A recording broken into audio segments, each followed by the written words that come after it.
Assalamualaikum warahmatullahi wabarakatuh. Ketemu lagi di kuliah online pengantar mekanika kuantum. Pada sesi sebelumnya saya sudah sedikit menemani kalian membaca tentang postulat mekanika kuantum. Kali ini saya akan menguraikan satu persatu, menjelaskan lebih dalam terkait dengan postulat-postulat tersebut. Kita mulai dari yang pertama, yaitu tentang keadaan sistem. Oke, kita langsung saja ke buku saya ya. Nah, masih sama, ini masih membaca, tapi nanti akan ada beberapa tambahan selain yang ada di sini ya. Entitas matematika ruang Hilbert. Pulpennya belum nyala. Nyalakan lagi. Ruang Hilbert, vektor keadaan. Nah, digunakan untuk menggambarkan sistem dalam mekanika kuantum yang mengandung semua informasi yang ingin diketahui tentang sistem. Vektor keadaan diwakili oleh fungsi gelombang. Nah, di sini yang akan diangkat adalah yang fungsi gelombang ya. Fungsi gelombang psi itu sebenarnya adalah produk skalar antara posisi atau operator posisi nantinya ya, itu dengan vektor keadaan. Demikian juga yang momentum, tapi ini dalam bentuk wakilan yang berbeda. Yang satunya di ruang posisi, yang satunya di ruang momentum. Nah, ini hanya pengenalan dulu. Yang perlu kalian garis bawahi adalah di sini ada ruang Hilbert dan ada vektor keadaan, begitu ya, yang dinyatakan dalam notasi Dirac ya. Oke, notasi Dirac ya, masih ingat ya. Oke, berikutnya tentang rapat peluang. Nah, jadi kalau terkait keadaan nantinya ujung-ujungnya hasil ukur kan peluang. Jadi ini sudah harus dipikirkan sejak awal. Fungsi gelombang. Nah, di sini, yang dibahas di sini fungsi gelombang dulu. Jadi yang kontinu berarti basisnya ya, bukan yang diskrit. Nah, nanti sambil saya akan sisipi bagian-bagian yang diskrit karena memang ada perbedaan sedikit antara yang diskrit dan yang kontinu. Di sini disampaikan bahwa menurut interpretasi Born bahwa kuadrat panjang, kalian masih ingat norma panjang? Nah, ini disebut dengan rapat peluang. Jadi kalau ada fungsi yang didotkan dengan dirinya sendiri atau ada fungsi yang dikuadratkan, itu disebut rapat peluang. Kita loncat dulu. Ini seputaran peluang, kita loncat dulu dengan produk skalar dalam ruang Hilbert. Tadi dikatakan terkait dengan ruang Hilbert ya. Tentu kalau kita ngomong produk skalar di ruang Hilbert, langsung saya tulis di sini aja. Kalau itu diskrit kan seperti dot product yang sudah kalian kenal. Jadi kalau ada fungsi, ada vektor, kalian dotkan, itu berarti produk skalar yang gampang ya dioperasikan ya. Nah, lalu kalau fungsinya kontinu, bagaimana bentuk produk skalarnya? Bentuk produk skalarnya adalah integral. Jadi integral suatu fungsi yang dikalikan dengan fungsi yang lain itu adalah bentuk dari produk skalar. Nah, lalu bagaimana dengan sebuah peluang? Nah, peluang, kita tahu bahwa peluang itu kalau di dalam mekanika kuantum itu harus satu ya. Satu peluangnya secara umum. Kalau yang skalarnya nggak masalah, kalian dotkan hasilnya adalah satu. Lalu bagaimana dengan fungsi kontinu? Maka produk skalar yang kontinu juga sama, nilainya harus satu. Nah, ini ternyata sama dengan interpretasi Born itu, peluang. Jadi sebuah fungsi yang diintegralkan ke seluruh ruang, dari minus tak hingga sampai tak hingga, ini maksudnya ke seluruh ruang ya. Ke seluruh ruang itu hasilnya harus satu. Nah, artinya apa? Kalau kita ngomong psi kuadrat di sini, ini adalah produk skalar suatu psi dengan psi itu sendiri. Kira-kira begitu. Ya, tentu kalau bilangan kompleks nanti integral psinya yang pertama diasterikan lalu dikalikan psi, begitu ya. Nah, dan poinnya di sini nilainya harus satu, gitu. Bisa dipahami ya. Dan ini peluangnya atau produk skalarnya mudahnya harus satu. Dan di sini sebagai tambahannya tadi bahwa ada bagian yang di dalam saja, yang sebelum diintegralkan ya, ini psi kuadratnya itu, ini disebut dengan rapat peluang. Nah, begitu. Rapat peluang. Jadi kira-kira begitu. Kalau kita berpikir agak terbalik ya. Jadi ada produk skalar yang bentuknya integral, dan di dalamnya tadi itu yang disebut dengan rapat peluang. Sama. Jadi ini yang ternyata apa yang dilakukan oleh, sebagai bukti lagi ini sebenarnya, sebagai bukti tambahan, apa yang dilakukan oleh Dirac dalam menuliskan notasinya, ini juga sama dengan interpretasi Bohr, gitu ya. Oke, bisa dipahami sampai di sini? Nah, berikutnya bagaimana persoalan-persoalan itu muncul atau problem solving dalam kasus-kasus itu muncul sebagai bahan pengayaan untuk kalian. Nah, sebelum ke sana, saya mau menjelaskan sedikit dulu. Kita flashback ke matfiz ini, suatu bekal yang sangat penting saat kita akan menghadapi suatu permasalahan yang ada di mekanika kuantum di bagian ini. Saya sudah persiapkan buku saya. Nah, ini dia.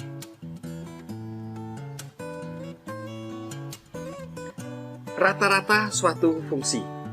Nah, sambil baca ini, sambil saya tuliskan lagi ya. Mungkin di sini saya tuliskan rata-rata fungsi. Rata-rata suatu fungsi ya. Oke. Kita flashback ke matematika fisika zaman dulu. Kalian sudah saya perkenalkan ya. Sudah dapat kuliah matematika fisika ya. Nah, di bagian deret Y, di situ kita diperkenalkan dengan rata-rata suatu fungsi. Oke, kita perhatikan lagi di sini. Jadi, nah, apa hubungannya kira-kira? Kalian akan maksud di sini. Ya, kira-kira ada suatu bentuk integral begitu ya. Nah, ada bentuk integral, oke, dan ada fungsi yang dikalikan. Nah, kalau tadi di kuantum itu kan fungsi yang dikuadratkan ya, di bagian sini. Nah, ini kan ada kuadrat fungsi ya. Ada kuadrat. Nah, di sini. Nah, kira-kira kan berarti fungsi itu dikalikan dirinya sendiri. Oke, kita lanjutkan ke sini. Kita lanjutkan. Nah, ada fungsi yang dikalikan ini. Ada integral. Tentu ini nanti bentuknya kira-kira mirip produk-produk skalar. Gitu.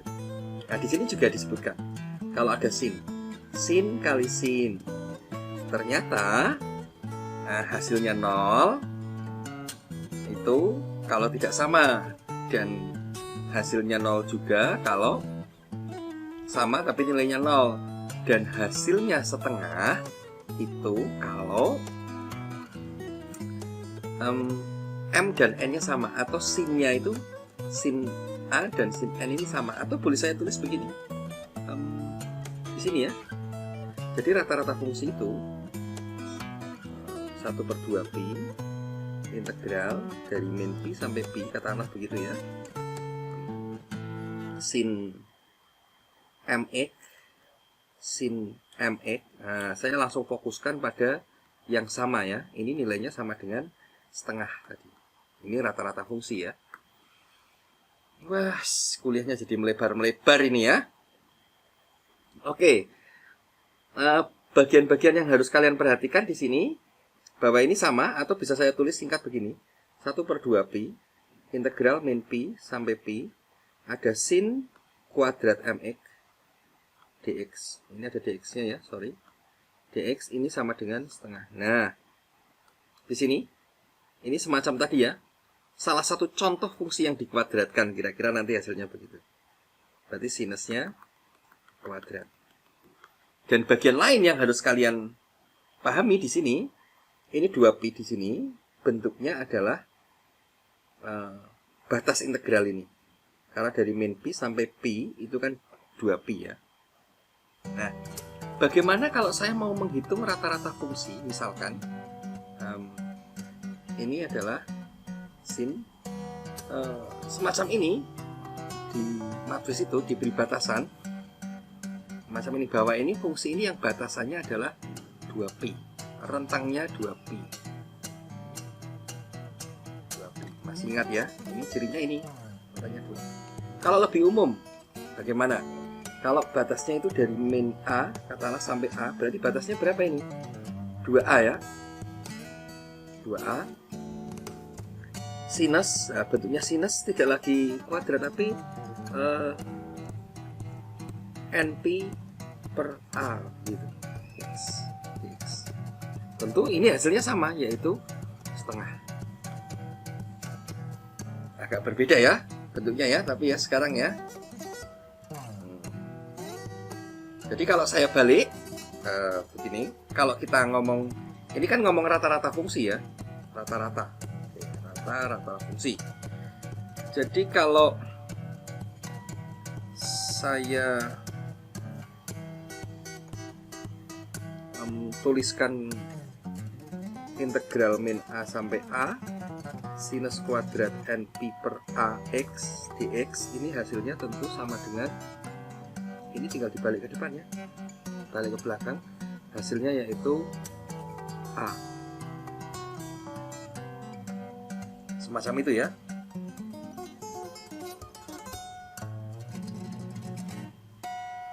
Kalau ini kalau NP per A ya. Oke.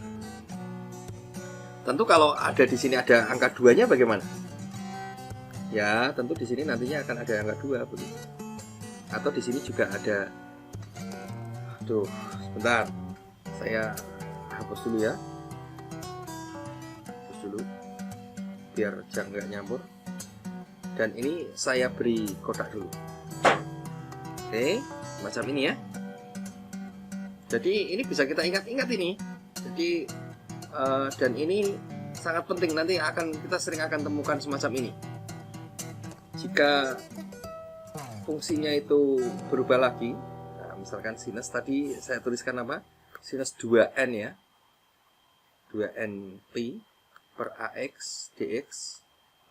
Tentu kalau dari rata-rata ini berarti ada faktor 2 di depan sini. Kalau saya pindah ruas berarti kan pindah ke bawah begitu ya.